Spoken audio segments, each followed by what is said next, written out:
Good afternoon everyone. So, ang aming group ay magre-report tungkol sa basic occupational safety and health sa Pilipinas. Next page. So, ngayong araw, pag-uusapan natin ang BOSH o Basic Occupational Safety and Health. Sa Pilipinas, ang safety ay hindi lang good to know. Ito ay isang seryosong batas.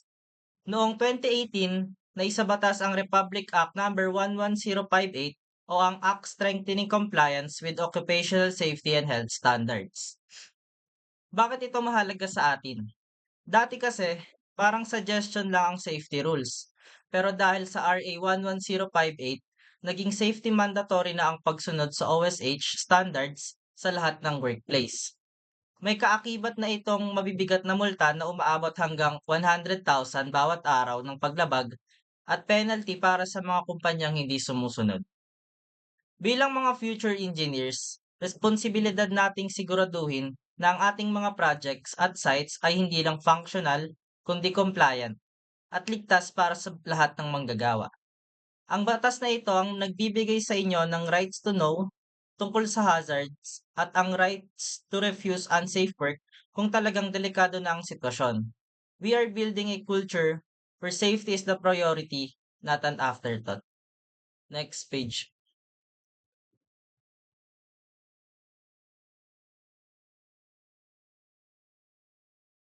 So, yun nga. Bakit nga ba napakahalaga ng OSH o Occupational Safety and Health sa ating trabaho bilang engineer? Hindi lang ito basta pagsunod sa batas. Sa ating field, ang maliit na pagkakamali ay pwedeng magdulot ng malaking sakuna. Kaya naman, ang OSH ay bahagi na ng ating dangal at etika sa pagtatrabaho. Ngayon, may tatlong importance yung OSH. Ang una is yung ethical mandate. Ito ang moral na tungkulin. Kailangan nating siguraduhin na walang masasaktan sa mga proyektong ginagawa natin. Pangalawa naman is yung legal and professional liability. Protection din natin to. Ang hindi pagsunod sa safety standards ay may katumbas na demanda o pagkabawi ng ating mga lisensya. At ang pangatlo naman ay ang operational and economic value. Kapag ligtas ang workplace, mas mabilis ang takbo ng trabaho at walang nasasayang na pera dahil sa aksidente. Ngayon, dumako naman tayo sa 4 pillars of engineering ethics. Yung una dun is yung public welfare. Ito ang pinaka-importante sa lahat. Ang kaligtasan at kalusugan ng mga tao ang dapat nating unahin bago ang anumang kita o bilis ng trabaho. Pangalawa is yung professional competence.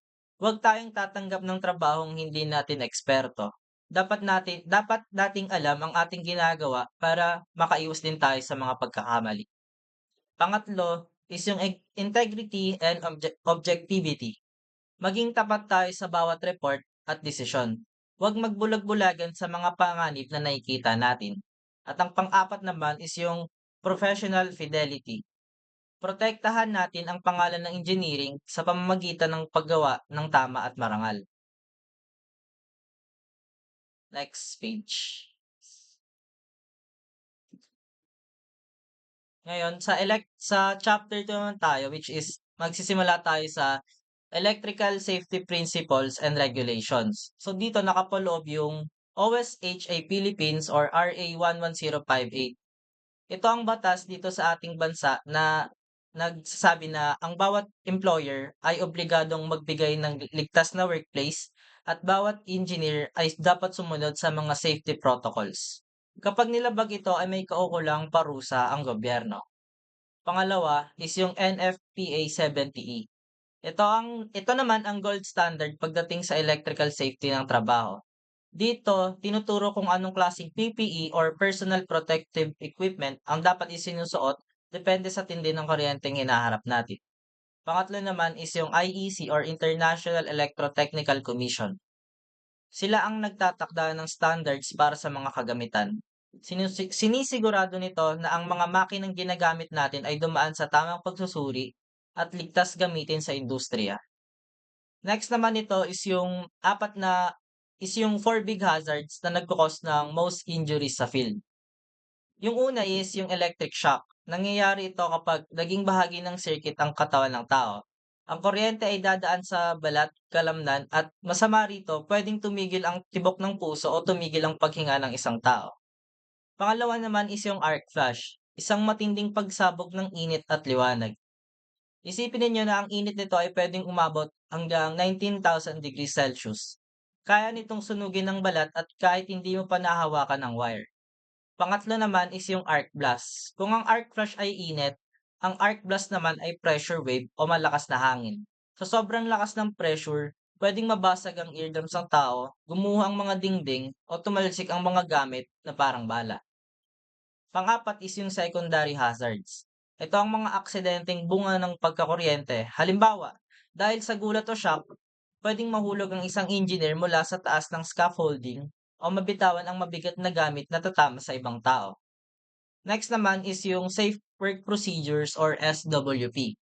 So, para maiwasang magkaroon ng injuries na tulad sa mga nabanggit ko kanina, ay heto ang mga standard procedures na dapat nating sundin at huwag kalimutan. So, yung una doon is yung establish a safe condition. Bago simulan ng trabaho, siguraduhin patay ang kuryente. I-test muna ang gamit ang voltmeter kung may voltahe pa bago ito hawakan. Pangalawa is yung the one hand rule. Isang lumang teknik pero epektibo. Kung magche-check ng panel, gumamit lang ng isang kamay habang ang isa ay nasa likod o bulsa. So bakit ginagawa 'yon? Para kung sakaling makuryente ka, hindi ito dadaan sa tapat ng iyong puso mula kaliwang kamay papuntang kanang kamay. Pangatlo is yung safety boundaries. Gumamit ng barriers o tape. Hindi pwedeng dikit ng dikit ang mga tao sa area kung saan may nakalantad na kuryente. And yung panghuli is yung positioning. Huwag tumayo ng diretso sa harap ng switchgear o panel kapag binubuksan ito. Tumayo sa gilid para kung sakaling magkaroon ng pagsabog, hindi ka direktang tatamaan sa mukha o katawan. Ngayon, para sa huling part ng chapter 2, which is yung lockout, tagout, or loto. So yun, unang nakalaban dito is yung preparation. Pag-aralan ng makina. Saan ba ang switch nito? May iba pa bang source ng energy gaya ng hangin o langis? Pangalawa is yung shutdown. Patayin ang makina gamit ang normal nitong stop button. Huwag basta-basta hugutin sa saksakan habang umaandar. Pangatlo is isolation. I-off ang main breaker, putulin ang connection sa lahat ng sources ng power. Pang-apat is yung lock and tag. Maglagay ng iyong sariling padlock sa breaker para walang makapag-on nito. Isabit din ang tag na may mukha mo at pangalan para alam ng lahat kung sino ang gumawa at kailan ito matatapos. Panglima is yung stored energy check.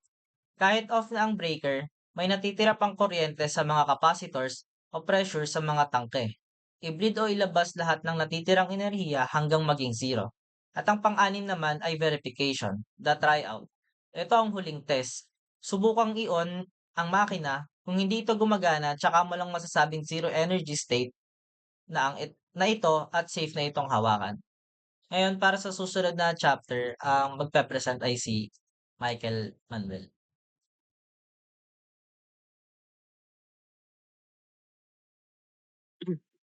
So good afternoon everyone. So I am Manuel Michael Ernel M. So I'm here to present the chapter 3 which is the industrial hygiene. So ano nga ba ang industrial hygiene? So ang industrial hygiene dito sa Pilipinas, hindi lang ito basta release. Ito ay isang science kung saan pinag-aaralan natin kung paano mag-anticipate, recognize, evaluate at mag-control ng mga environmental stressors sa workplace. So, ang goal natin dito ay ilan ng kahit anong illness or insight makuha ng mga workers. So, dito papasok si identifying workplace hazard. Para mag-control, kailangan alam muna natin kung ano ang mga kalaban natin. May 4 tayong main categories ng hazards. Meron tayong physical hazards, chemical hazards, biological hazards, at ergonomic hazards. So, ano nga ba ang physical hazards? Kasama rito ang ingay, vibration o matinding init sa area. Next is chemical hazards. So ano nga ba ang chemical hazards? Ito ay mga toxic substance tulad ng liquids o vapors na pwedeng makasama sa katawan. Next is biological hazards. So dito naman is yung mga bacteria, viruses o fungi na pwedeng magdulot ng sakit. And the last one is ergonomic hazards.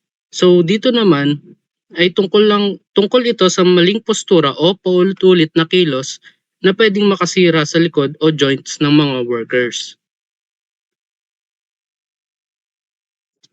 Next is the industrial hygiene practices.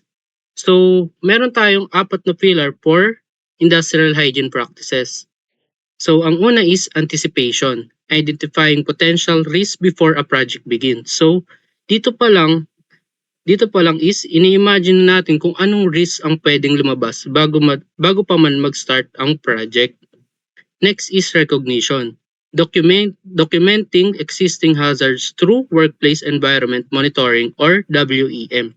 So ito ang pag-document ng mga hazards na nandoon sa paligid gamit yung WEM. Next is evaluation. So dito natin sinusukat kung gaano kalala ang exposure. Gumagamit tayo ng technical tools tulad ng luxmeters para sa sapat na ilaw at multimeters para naman sa masiguradong safe ang electrical connections. And the last one is control. So ano nga bang nandito sa control? So implementing solution to reduce or eliminate the risk. So pagkatapos sukatin, dito na tayo gagawa ng solutions para ma-eliminate o mabawasan ng mga panganib. And for the next chapter is, we have a control measures for OSH hazard. Ngayon, alam na natin yung hazards. Paano natin sila kokontrolin? Dito na papasok ang control measures. So sa control measures, meron tayong tatlong pillars. So we have engineering controls, we have administrative controls, and the last one is we have a personal protective equipment, which is the PPE. So sa engineering controls, the first line of defense. So ang engineering controls ay tinuturing natin pinaka-effective dahil binabago nito ang equipment o ang mismong setup ng trabaho para hindi na kailangan mag-isip ng worker tungkol sa hazard. So dito papasok si advanced ventilation systems. So naglalagay tayo ng mga fans at exhaust para isiguradong laging fresh ang hangin at walang nakakapasok o nakakalasong gas. Next is physical machine guarding. So dito naman nilalagyan natin ng harang o guards ang mga makina para hindi makaaksidente, maipit ang kamay o ang katawan ng mga workers. Next is the active dust mitigation. So sa active dust mitigation, gumagamit tayo ng mga systems para bombahan ng tubig o i-filter ang alikabok para hindi ito malanghap ng mga tao or ang mga workers. Next is the noise reduction at automation. So ginagamit natin ang technology para i-automate ang dangerous tasks o lagyan ng soundproofing ang mga maiingay na makina. So sa next is administrative controls. So dito ang managing the people. So kung hindi kayang tanggalin ang hazards through engineering, ang administrative controls naman ang ginagamit natin para i-manage kung paano magtatrabaho ang mga tao. So ang una is mandatory OSH orientation and certification. So dito, bago humawak ng gamit, dapat certified muna ang worker. Alam ang safety protocols. Next is strategies ng exposure ng isang worker sa isang hazard sa pamamagitan ng rotation.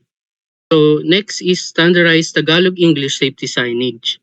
So dito naman is importante na may mga babala na madaling basahin para mabilis maintindihan ang mga bawal gawin.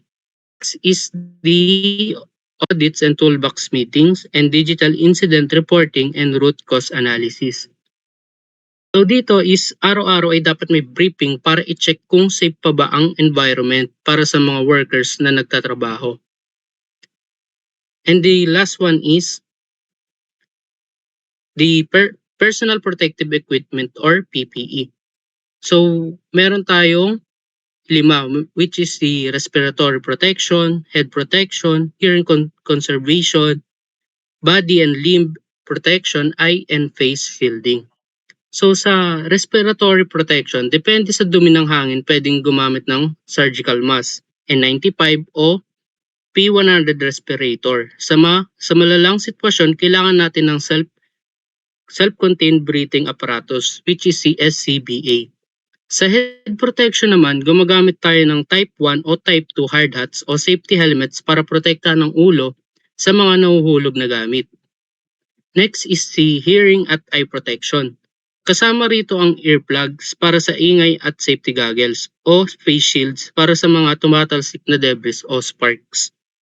So bago natin i-end ang chapter 3 and 4, ang pagpapatubad ng mga control measures na ito ay hindi lang compliance sa batas ng Pilipinas, kundi ito ay isang commitment para sa buhay at kalusugan ng bawat manggagawang Pilipino. Ang ligtas na workplace ay bunga ng tamang kaalaman at disiplina ng bawat isa sa atin. So our next presenter is Bienmat De Castro.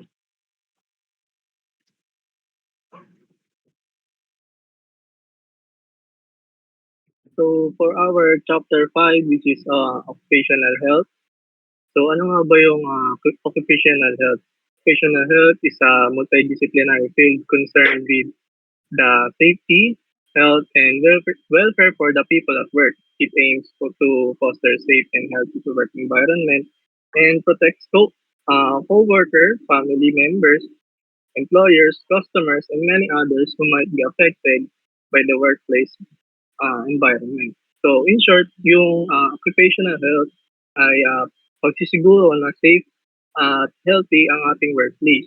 Ang main goal nito ay protektahan hindi lang tayo bilang mga empleyado, kundi pati na rin yung mga katrabaho, boss, customers, at higit sa lahat, sinisiguro na ligtas tayong makakauwi sa ating mga pamilya nang walang dalang sakit o stress mula sa trabaho. So dito naman papasok yung next slide.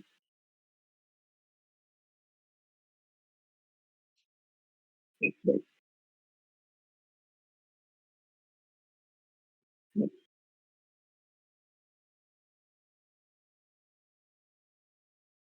Next slide.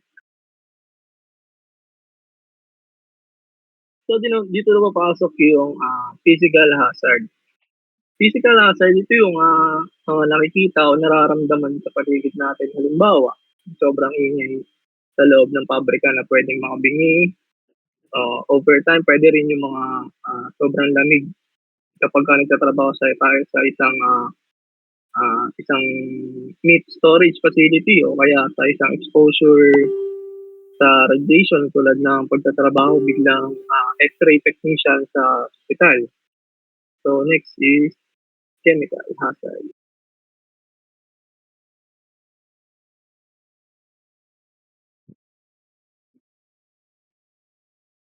So for the chemical, so yung pangalawa is chemical hazard. So dito, hindi mo kailangan maging scientist para ma-expose sa ano na to. Kahit sa cleaning services, risk ito. Isipin nyo yung araw-araw na paglanghap ng mga bleach o muriatic acid o kaya yung sa fumes ng pintura. Kapag wala tayong tamang ventilation or mask, pwede itong makasunog sa balat o makasira sa baga natin. So next is biological hazard. Ito yung pangatlo. Siyempre, number 1 dito yung ating mga nurse, doctors, na laging exposed sa iba't ibang virus tulad ng COVID-19 at bacteria sa loob ng ospital. Pwede rin ito sa mga nagtatrabaho sa farm na exposed sa mga animal waste o kahit sa isang normal na opisina kung saan hindi nalilinis yung mga aircon o nagkakaroon ng mga amag na nagpo-cause ng mga matitinding allergies. So next is si ergonomical hazard. Ito yung sigurado nakaka-relate tayong lahat. Ito yung paninirip ng likod, leeg, dahil sa maghapong pagkakaupo at nakaharap tayo sa mga computers dahil yun sa mga maling poster natin. Kasama rin dito yung mga warehouse workers, mga construction workers, delivery riders, na laging nagbubuhat ng mga mabibigat. Ah, palaging pagbubuhat ng mga bibigat sa maling paraan. Kaya nagkakaroon sila ng back injury. So, lastly,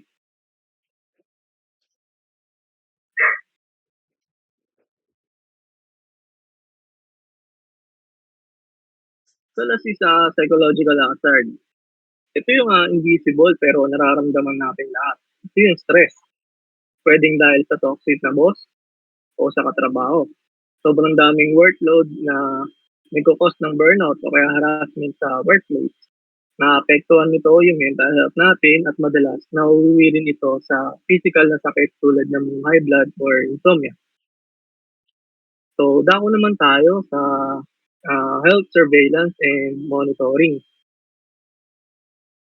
Next,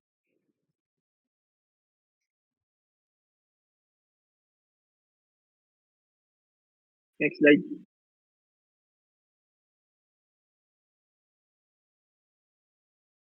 So, punta naman tayo sa health surveillance and monitoring. Sa occupational health, hindi tayo pwedeng maghintay na may mahimatay o magkasakit ng malala bago tayo umaksyon. Dapat proactive tayo dito. Hindi yung nagsisilbing early warning system natin. Basically, ito yung steps para ma-check natin kung gumagana ba talaga yung mga safety rules natin sa trabaho. So, dito papasok yung biological monitoring. Dito, katawan natin mismo yung tinetest. Kumukuha ng blood test, urine test, para malaman kung nakapasok na ba yung mga toxic chemicals sa loob ng sa loob ng katawan natin na hindi natin namamalayan. So, pangalawa is medical surveillance. Ito naman yung mga regular medical checkups natin. Halimbawa, kung nasa maingay kang lugar, kailangan mo ng hearing test. Kung maalikabok naman o may fumes dun sa area mo, sa pwesto mo, kailangan mo namang ipa-check yung baga mo gamit yung function test para masigurong healthy ka pa rin. So, pangatlo, yung environmental monitoring. Imbis na, dito naman, imbis na tao yung imbis na tao yung chinecheck mo, yung mismong paligid yung tinetest natin dito. Gumagamit tayo ng mga gadgets tulad ng noise meter para masukat kung gaano kalakas yung ingay. O kaya yung mga sensors na nagde-detect kung may mga chemical vapors, sobrang alikabok, radiation, o kaya sobrang init ng workplace. Dako naman tayo guys sa ating chapter 6.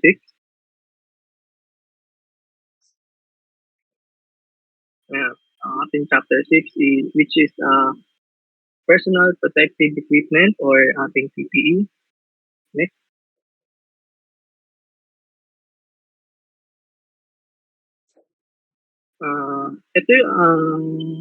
Ito yung specialized gear na sinusuot natin at nagsisilbing last line of defense or pinakahuling panangga natin sa trabaho.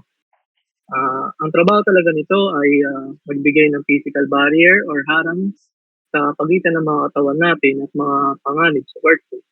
So, diyan naman papasok yung next slide.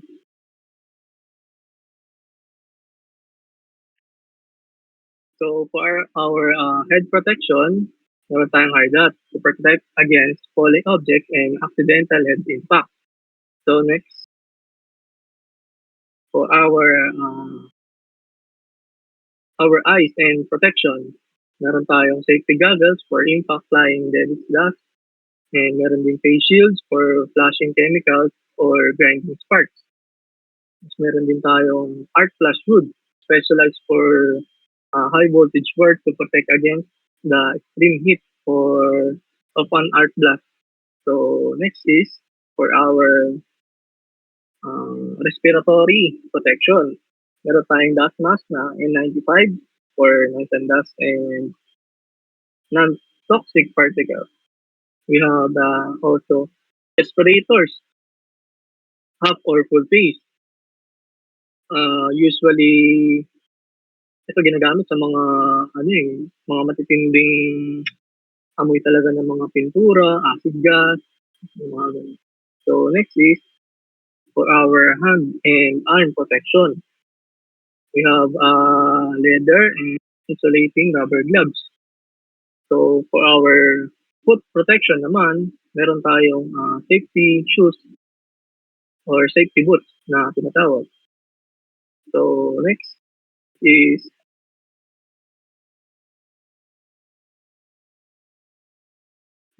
yan, yung category 6 natin niya, art flash, PPE.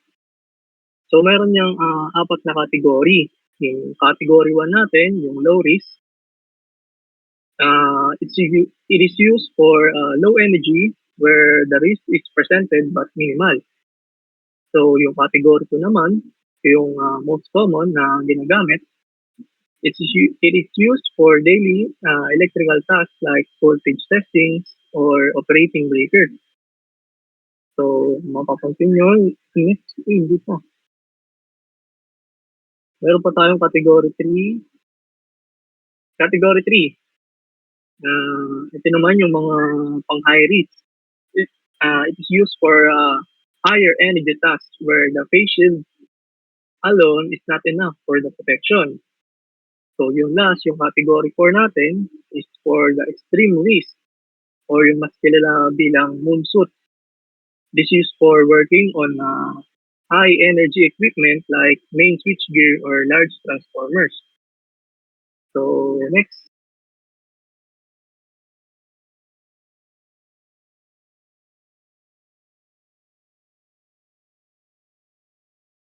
So guys, dito naman tayo sa huling part ng PPE. PPE selection and use. So may tatlong importanteng rules tayo rito kung paano nga ba dapat pumili o gumamit ng proteksyon.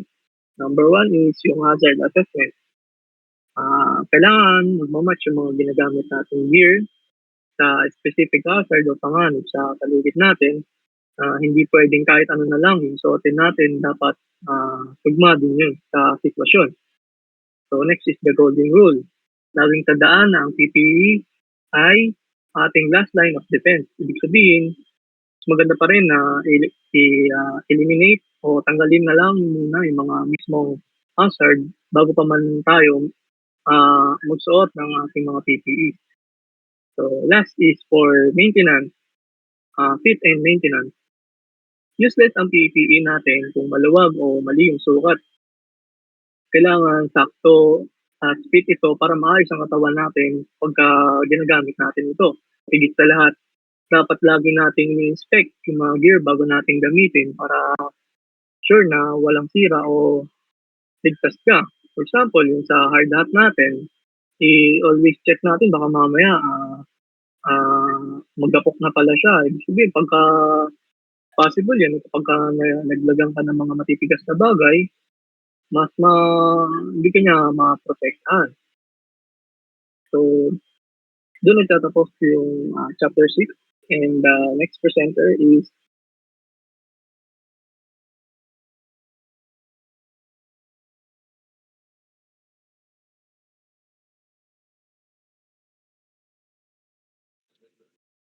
So, good evening everyone. Next chapter natin, chapter 7, is about program, Occupational Safety and Health Program. So, ano nga ba yung programa para sa kaligtasan at kalusugan ng mga manggagawa? So, kapag sinabi nating programa para sa occupational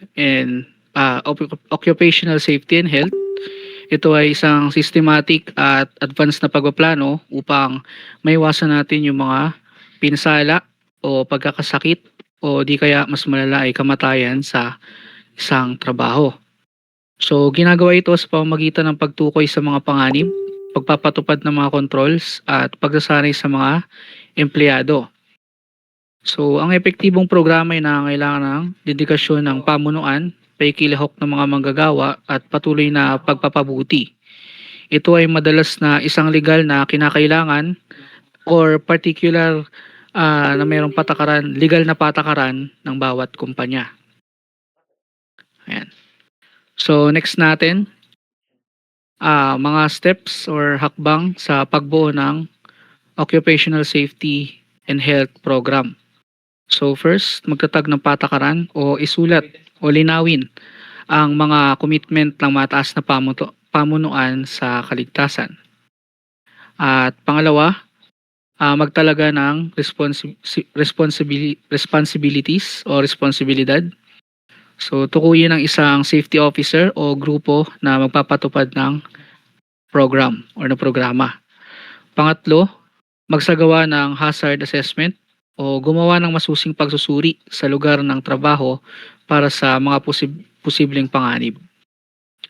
And then, pang-apat, magpatupad ng mga controls o bumuo ng mga pamamaraan upang alisin o kontrolin ang mga natukoy na panganib after nung pagsusuri doon sa workplace. Panglima, sanayin ng mga empleyado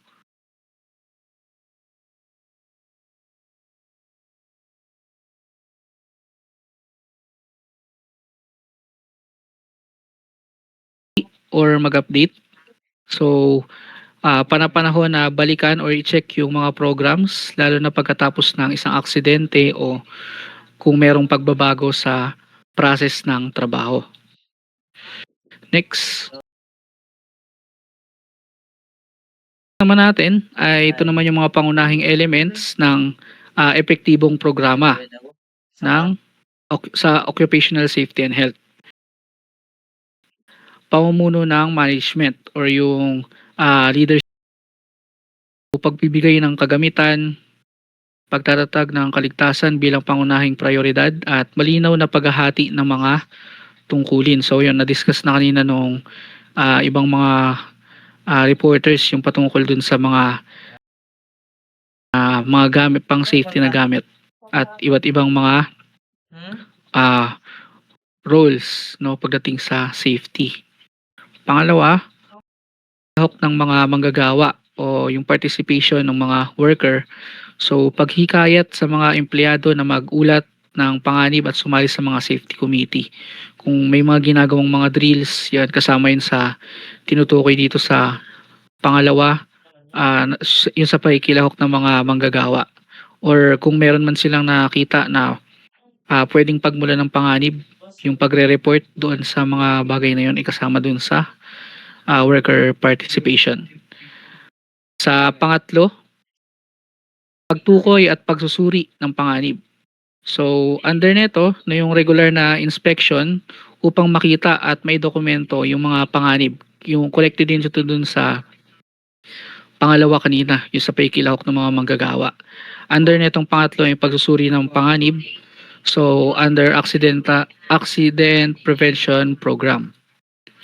And next naman is yung pag-iwas at pagkontrol sa panganib. So, dito naman gumagamit tayo ng hierarchy of controls. So, dito sa hierarchy of controls natin, nakapaloob yung pag-alis sa panganib, pagpapalit, engineering controls, and administrative controls at yung PPE. Next natin yung edukasyon at pagsasanay. So, siguraduhin alam ng lahat ang mga ligtas na paraan at kanilang mga karapatan. So, under nitong edukasyon at pagsasanay na ito or yung education and training ay yung pagsasagawa ng mga outreach training or occupational safety and health outreach training sa mga manggagawa. And last, program evaluation and improvement. So, under naman nito ay yung regular na pag-check kung effective ba yung program na ginagawa at paggawa ng mga kailangan na pagbabago. Kung may mga kailangan na baguhin dun sa program na iyon, i-improve. Ayan, under siya nun. And next, talakayin naman natin yung implementation ng OSH or ng Occupational Safety and Health dito sa Pilipinas. So, next slide. So, ito naman yung pagpapatupad ng OSH sa Pilipinas or yung Occupational Safety and Health sa Pilipinas. Under siya ng RA 11058. patupad ng Occupational Safety and Health sa Pilipinas inaayon sa Republic Act number 11058. Inaatasan nito yung mga employer na magbigay ng ligtas na lugar, bumuo ng safety committee, magtalaga ng mga certified safety officers at pagsumite ng mga ulat sa Department of Labor and Employment or DOLE. So isa-isa natin yung mga pangunahing hakbang sa Pilipinas. So una, yung pagsunod sa batas at dedikasyon ng management. So under nito, yung paggawa ng OSH policy na naayon sa RA 11058 at siguraduhin yung lugar ng trabaho ay walang panganib. Pangalawa, or appoint and train safety personnel. Magtalaga ng mga safety officer na may certificate, yung BOSH para sa low risk at yung COSH naman para sa high risk construction. Yan. Pangatlo naman, hazard identification and risk management or yung HIRA na tinutukoy. Chemical, physical, at saka biological. At magbigay ng libreng PPE sa mga manggagawa. So ayun, natalakay na rin natin kanina. At pagbuo ng mga particular na program. First, emergency preparedness. So under nito yung mga fire drills, first aid kits, at saka yung contingency plan. And health programs, so drug-free workplace, HIV or AIDS, hepatitis B at TB prevention. So, ito yung mga under ng programs na yun. And last, education. Regular na mga toolbox meetings. Ayan, at iba pang mga yung tawag dito, refresh doon sa ating mga manggagawa patungkol sa kanilang safety and health. Panglima, pagtatala at pag-uulat or yung ating record keeping and reporting. So anong under nito? So under nito yung pagpapanatili ng mga record ng mga sakit o aksidente dun sa loob ng trabaho at yung pagsasubmit nun sa DOLE. At last naman ay yung pakikilahok ng empleyado. So may natakal din tayo na kagaya nito kanina. Ito naman yung pagsali ng manggagawa sa pagtukoy ng panganib batas ng RA 11058. So, ayun yung mga key steps ng pag-implement ng OSH program sa Pilipinas. Yun lang yung nialaman ng chapter 7. Proceed tayo sa next chapter.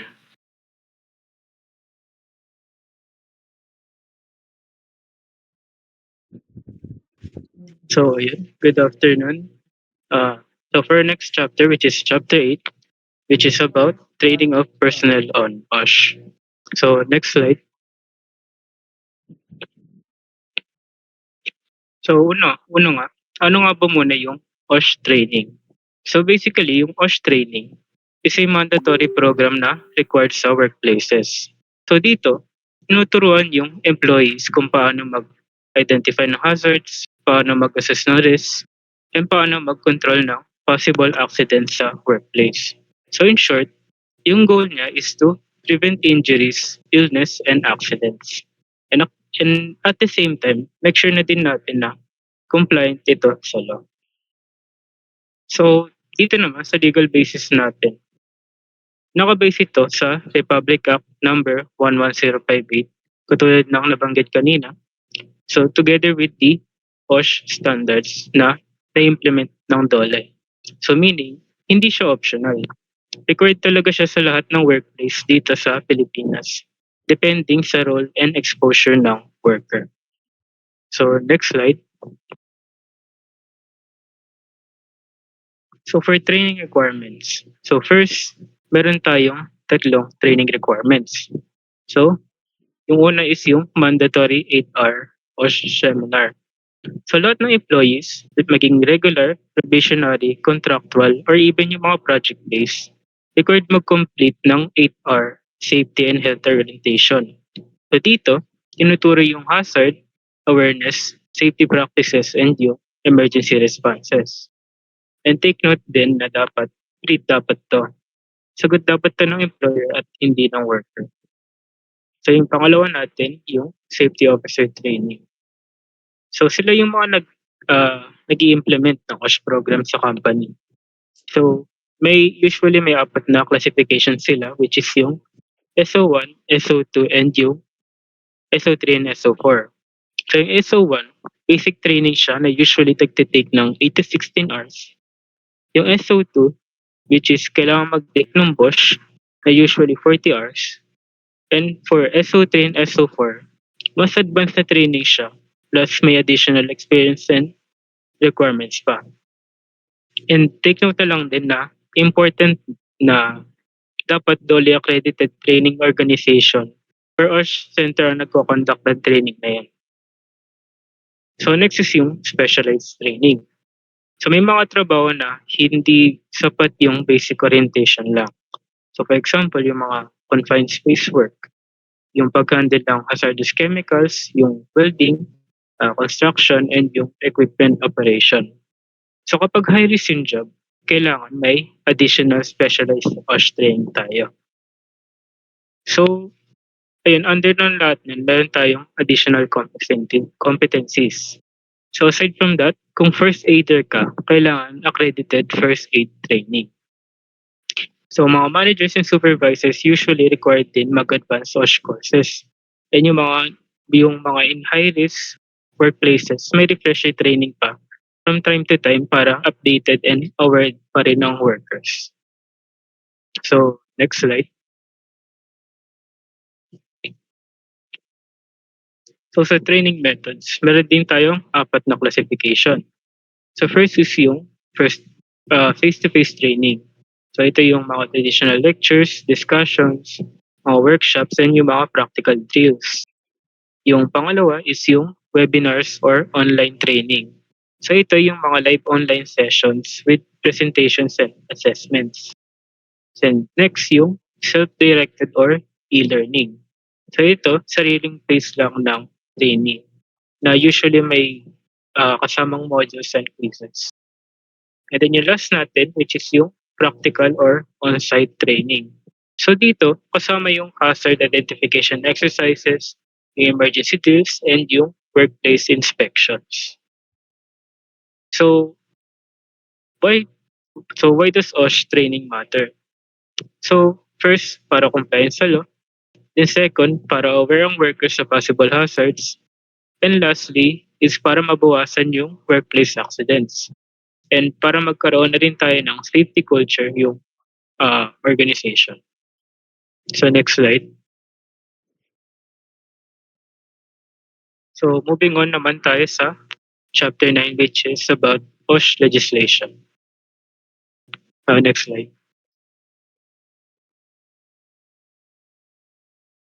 So yun.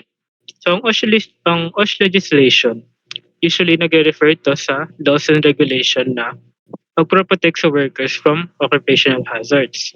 So dito sa Pilipinas, mainly enforced ito by DOLE. And applicable ito sa lahat ng workplaces, regardless kung small businessman yan or malaking company. So next slide. So meron tayong mga relevant laws and regulations. So meron tayong apat dito. So first yung Occupational Safety and Health Standards or yung OSHS. So this was strengthened by Republic Act number 11058. So dito nakalagay yung minimum requirements for workplace safety, health programs, training, PPE, and yung accident prevention. And again, a reminder din na compliance dito is mandatory talaga. So next is yung DOLE issuances. So these include department orders and memorandum circulars. So dito naman nakadetalye yung implementation rules, penalties, and inspection guidelines. So sila basically yung nag-enforce and nagmo-monitor ng compliance. Next is yung NFPA 70E. So this is an international standard focused on electrical safety, especially arc flash and shock protection. Although hindi siya Philippine law, ginagamit siya as reference standard, especially sa industries involving electrical systems. And then lastly, meron tayong IEC 60364. So isa ulit tong international standard na focus on low voltage electrical installations and protection against electric shock and fire hazards. So sa Philippines, ginagamit din siya as technical reference sa engineering design and electrical safety planning. So next slide.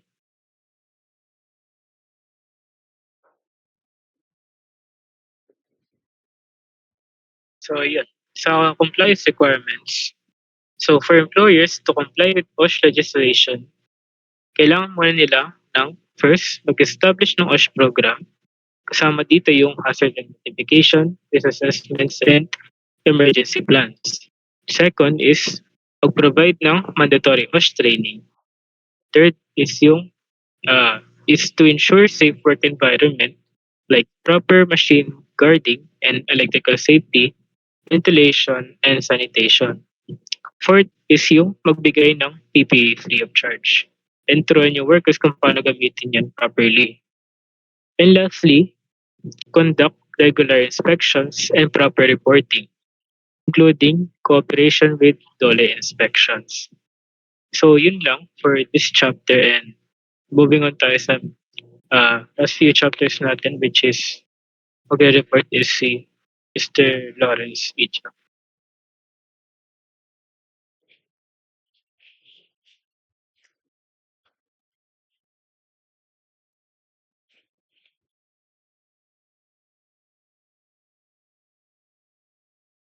Ayan. Good afternoon, everyone. So, next chapter natin, no, chapter 10 is plant visit simulation. Next slide po.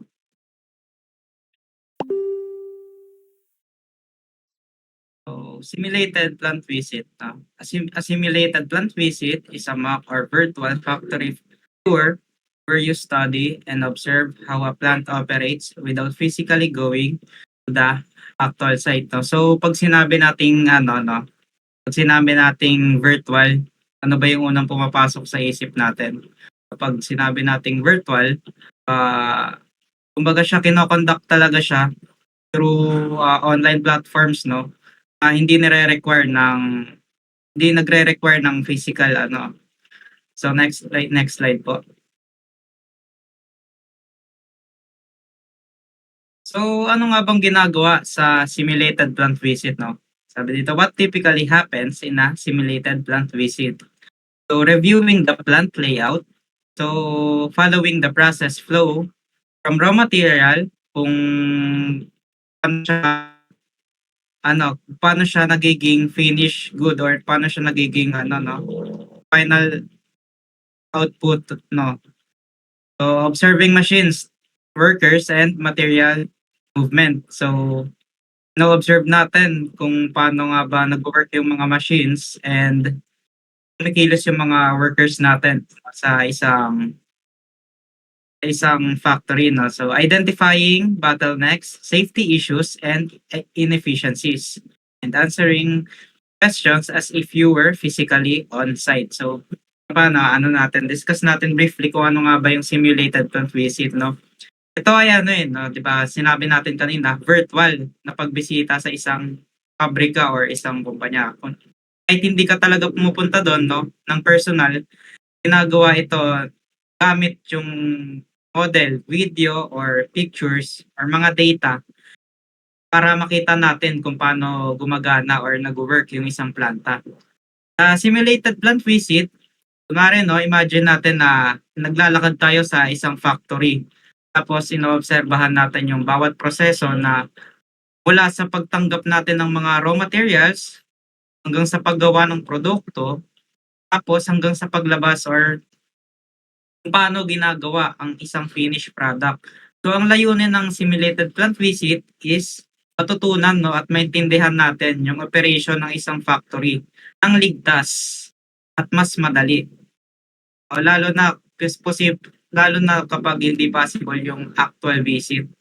So, sa madaling salita, ang virtual o simulated na operation ng isang factory ay ano 'no, para mas madali natin maintindihan ang buong proseso nang hindi tayo pumupunta on-site. So, ano nga ba yung karaniwang nangyayari sa simulated plant visit? So, sabi dito, reviewing the plant layout. So, ang ginagawa dito is, ino-observe natin yung layout ng factory. So, tinitignan natin kung saan nakalagay yung makina, saan ba tayo dapat dumaan, no? Sa exit, sa entrance, at tinitignan natin yung working areas. So, next, no, following the process, from ano, no, raw material, production, or finished goods. So, ang ginagawa naman dito ay tinitignan natin yung daloy ng proseso from raw materials papuntang production hanggang sa finished goods, no? Sinusuri natin kung paano nagiging produkto ang isang produkto, no? No, observing machines, workers, materials movement. So, inoobserbahan natin yung mga manggagawa natin. Yung galaw ng materials, inoobserbahan natin, no? Siyempre, naku-curious tayo paano ba gumagana yung isang machine. Next, no? Bakit ito ginagamit? Training students or new hires. So, naman, no, explain natin to para sa training, no, ng mga student. Kunwari, di ba, tayo, nag-visit tayo on-site, no, o kaya virtual. So, ang nangyayari dito, no, ginagawa ito or kinukondak ito para matuto tayo magproseso ng mga ano bago kapag pumunta tayo sa isang planta. So, preparing for real plant visit and audits, learning how to ask right questions on the shop floor. So, dito, no? Ang ginagawa natin dito is nag-evaluate tayo doon sa nag-evaluate tayo doon sa mismong kapag ano. So, kunwari dito, isang halimbawa nun, no? Magdudulot ba ng congestion yung forklift sa isang factory? Siyempre nagkakaroon tayo ng ganong thought sa isip natin, 'di ba, kapag nag-plant visit tayo, no? So, kunwari yung isang worker, no, masyado bang naglalakad yung operator? Meron bang nasasayang na oras kapag ginagawa niya 'yon, no?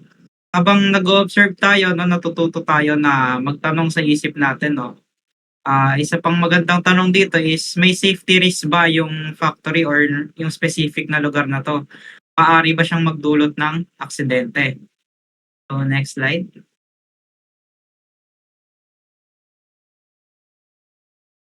So, ito, learn to analyze. No? We will learn to identify to suggest improvements. So, di ba, nakapag na tayo, nagkaroon tayo ng mga tanong sa isip natin, no? Ang nangyayari dito is, natututo tayo mag-analyze sa sarili natin, no? So, ito yung mga halimbawa. Waiting time, excess inventory, unnecessary motion, no? Quality. So, explain natin to isa-isa, no? Waiting time, kung kunwari, diba sa worker na binanggit ko kanina, so naglalakad siya, so may mga oras ba na nasasayang or may mga tawag dito, may mga waste, may mga hindi naman siya necessary na movement ba na ginagawa. So, excess inventory, no, sa sobrang stock ng raw materials o finished goods na hindi agad nagagamit. Quality issues, kunwari, di ba, tayo, nasa isang factory tayo, titignan natin if may problema ba yung isang produkto or nagkaroon ba ng problema sa proseso na nagdudulot ng defect sa ating product. Next po, next slide. So, identifying OSH hazards and risk. So, identifying OSH hazards and risk is important because it prevents accident before they happen and both people and the organization. So, kapag natukoy agad, no, yung mga posibleng panganib sa lugar, no, or sa workplace natin, no, dito na pumapasok yung yung kung paano natin mapipigilan yung isang accident sa isang workplace. no, mapiprevent natin siya. So, next slide.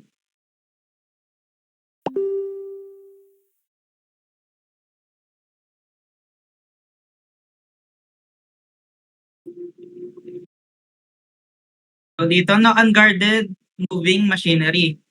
So, dito is may mga hazards tayong nakikita, no? Kunwari, ito. Hazard exposed rotating parts, assembly of machines. So, ang risk nito is pwedeng sugatan, no, or once na malapag siguro kumikilos tayo, once kumilos tayo tas nalagay natin yung kamay natin doon sa rotating part ng isang machine, siyang maputol. So, isa pa dito is yung cloth could get caught. So, hindi naman natin minsan talaga na pipigilan, no? Once yung natin, suot nating damit, sumabit talaga doon sa isang machine, no? Maaari tayong mapahamak. Kaya nga tayo gumagamit ng tamang no, ng PPE para safe tayo once pumasok tayo sa factory. O sa poor housekeeping, no, isa pang hazard dito, oil spill, part on the floor. Ano ba nangyayari dito? Kapag madumi ang workplace, napapabayaan nating madumi, no? May mga oil spills, so maaari tayong madulas. So, ang tendency nito is magkakaroon tayo ng fracture or injury. Next naman is yung manual handling.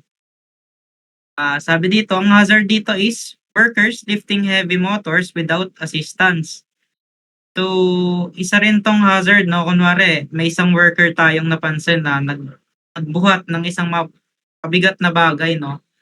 Tapos, wala siyang assistance. Ang risk na mangyayari dito is maaari siyang mabalian or magkaroon ng back pain. So, sa electrical hazard, ang hazard naman dito is yung exposed electrical wiring near testing station. Ano bang risk na ito? As an electrical engineer, no? So, aware naman tayo if anong mangyayari sa atin kapag humawak tayo sa, no? Mga, or nakahawak tayo ng isang exposed electrical wiring. So, maaari tayong ma-electric shock or masunog. So, next, noise exposure. So, syempre na nasa factory tayo, di natin may iwasan yung mga may ingay. Exposed tayo talaga sa ingay. So, ang risk na mangyayari dito is hearing damage, no? Possible tayong mabingi kapag since nasa isang factory tayo, hindi talaga natin may iwasan. So, next, po? Next slide.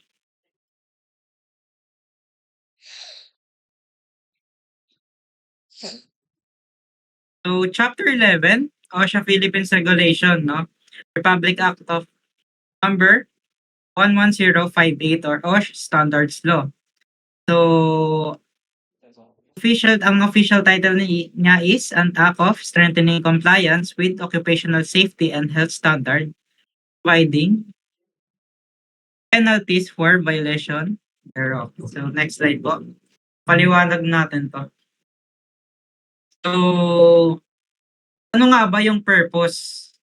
Or ano nga ba yung standard rule, no? 1210, electrical safety. So, ang purpose, kaya ang purpose ng batas na ito is naglalayon na palakasin o sunod sa mga pamantayan sa kaligtasan at kalusugan sa trabaho, lalo na sa ating mga workers, no? So, ang purpose na ito is para protektahan yung mga manggagawa natin or tayo mula sa isang aksidente or pinsala habang nasa workplace tayo. So, importante rin na mapatupad yung tamang safety programs at procedures sa mga kumpanya at mga industriya. So, ang mangyayari dito is sa sa Republic Act na ito is maglalagay ng parusa o penalties doon sa employer or kumpanya na hindi sumusunod sa OSHA standards. So, sa madaling salita, ang RA 11058 is nagbibigay ng regulation para sa ligtas at maayos na lugar ng pagtatrabaho at may kaparusahan kapag nilabag ito. So, ang layunin nito is ang Rule 1210 ay nagtatakda ng minimum safety requirements para sa mga workers na malapit sa electrical system upang maprotektahan ang mga manggagawa mula sa electric shock, burns, arc flash, or fire and explosion. So, ang ano natin dito, ang key provisions dito is electrical installation must be properly designed, installed, and maintained. So, ito, no, mahalaga to, no, lalo sa design. So, dapat maayos ang design, maayos ang pagkaka-install, at dapat well-maintained ang ating mga electrical systems. So, live parts must be guarded or insulated. So, dapat ang mga live parts natin dito ay guarded or may insulation para hindi makapinsala ng ating mga workers. So, only qualified and authorized personnel may perform electrical work. So, kapag nandito tayo sa workplace, hindi tayo basta-basta pwedeng gumalaw ng lalo kung hindi tayo authorized para galawin yon. Tendency nun, kapag pinakailaman natin is pwede tayong madisgrasya. So, pwede lang gumalaw dyan is yung mga authorized personnel. So, ang importance nito is ang electrical hazards dahil yung ang electrical hazards pangunahin ng aksidente at pagkamatay sa isang workplace. Kaya talagang pinagtitibay natin yung pagsunod sa mga patakaran lalo sa mga industriya, construction at ating mga manufacturing at utilities. So next slide. OSH Standard Rule 1220 or Machinery Safety. So ano bang purpose nito? So sabi dito, this rule ensures the safety operation, maintenance, and guarding of machines to prevent crashing, cutting, entanglement, and amputation. So, ang layunin nito is tinitiyak ng rule na to na ligtas yung bawat operation natin. Maintenance at yung guarding sa mga makina. So, kaya mahigpit ito is para ma-prevent tayo na masugatan, no? Masugatan or mahiwaan tayo sa anumang parte ng katawan natin, no? Or maipit sa umiikot na or gumagalaw na makina. So, sino ba naman kasi gustong maputulan ng kamay or paa, di ba? So, ang pangunahing provisions natin dito is lahat ng makina ay dapat well-guarded, lalo sa mga moving parts nito.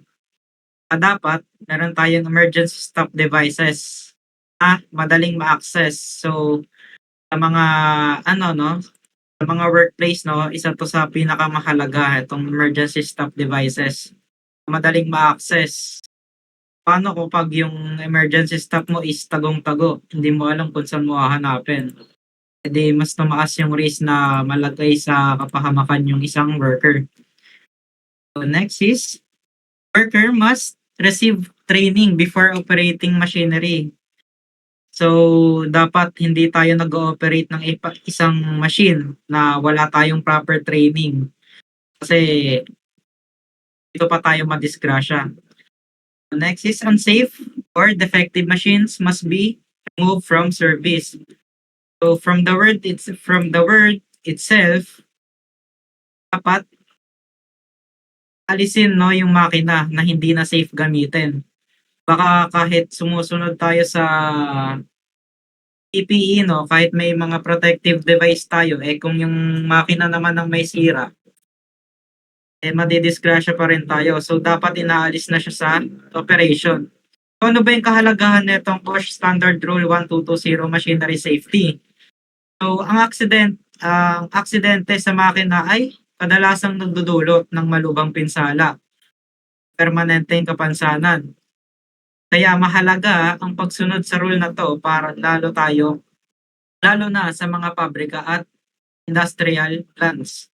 So next slide po.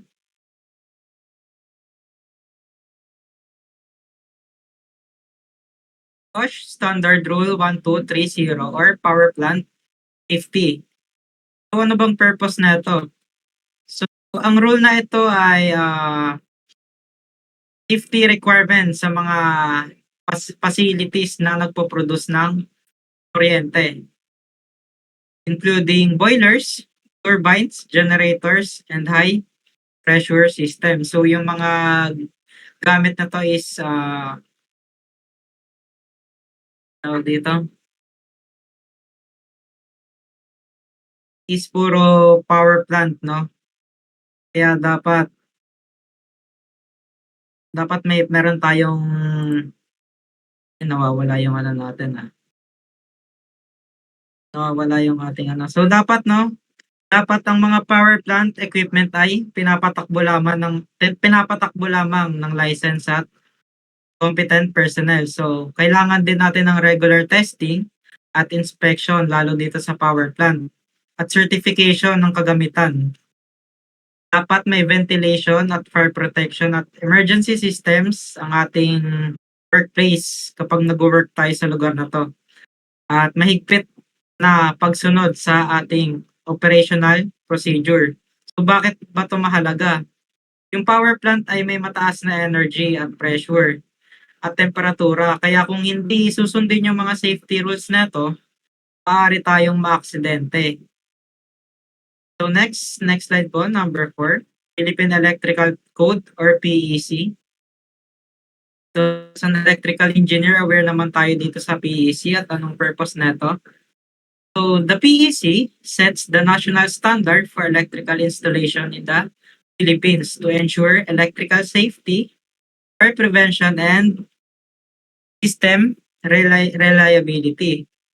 So ang pangunahing ano nito is kaligtasan ng ating mga workers or bilang mga hindi lang as an electrical engineer kundi isang regular individual lang So ang purpose ng PEC is para ma-ensure yung kaligtasan natin sa kuryente and mailayo ang sarili natin sa tunog.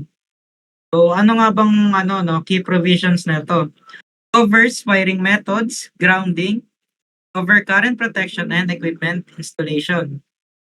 So saklaw nito yung wiring methods, grounding, over current protection at installation ng ating electrical equipment. So applies to residential, commercial and industrial buildings. So ang lahat ng electrical works natin is dapat isagawa ng licensed electrical practitioner. So hindi tayo lalapit dun sa taong hindi naman niya to forte or hindi naman niya professional. And dito sa ating key provisions is kinakailangan din ng regular inspection at compliance verification. So bakit nga ba mahalaga tong PEC? So ang pagsunod sa ating PEC is nakakatulong para mabawasan yung panganib ng electrical fires, electrical shocks at system failure. So next slide po.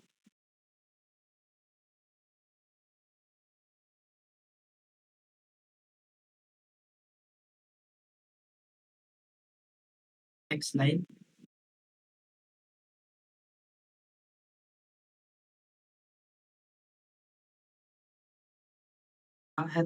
Republic Act of number 11058 or Occupational Safety and Health Standard Law. So ano nga bang purpose nito? Ang RA 11058 is unahing batas dito sa Pilipinas, occupational safety and health. So ang layunin nito is palakasin ang pagsunod sa safety standards para sa mga malabag. So ano nga bang provisions natin dito? So dapat magbigay ang employer ng ligtas na workplace lalo sa ating mga workers. So mandatory ang OSH programs at appointment ng safety officer para masiguro natin na nasusunod ang ating safety rules.